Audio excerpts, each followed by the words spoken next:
Essayez maintenant de résoudre cet exemple vous-même, puis regardez quelle est la solution correcte.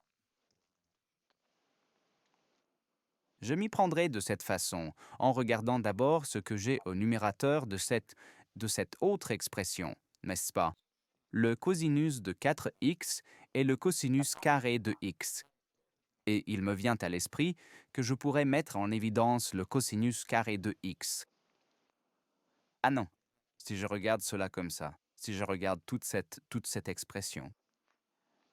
Dans la première partie, il me reste 1, n'est-ce pas, une fois le cosinus carré x et le cosinus carré x.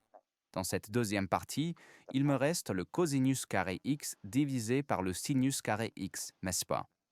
Si je multipliais maintenant cette partie et cette partie, j'obtiendrais ceci.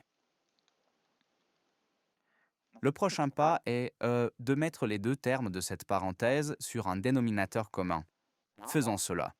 On réécrit le cosinus carré x, puis on fait une seule fraction avec sinus carré x.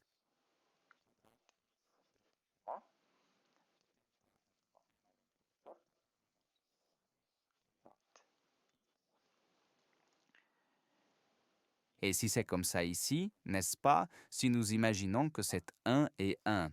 Si nous mettons ici sinus carré x, nous devons aussi mettre sinus carré x au numérateur. Cosinus carré x.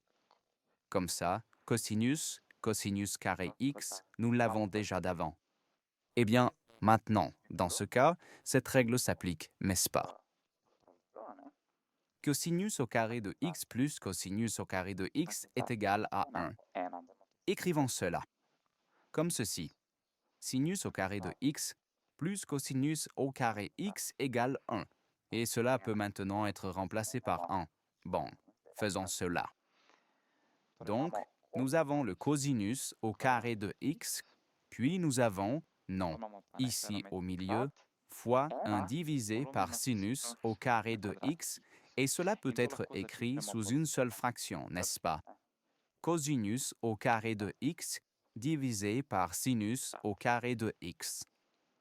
Maintenant, nous devons nous rappeler d'une autre règle, où nous pouvons les écrire toutes les deux. Nous savons que tangente x est égale à sinus x, divisé par cosinus x. Mais nous savons que la cotangente x est égale à cosinus x divisé par sinus x, n'est-ce pas? Juste à l'inverse.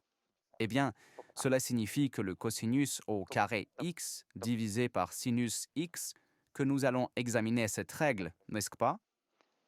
Nous avons les deux au carré, donc la solution sera aussi, n'est-ce pas, cotangente x sera cotangente au carré.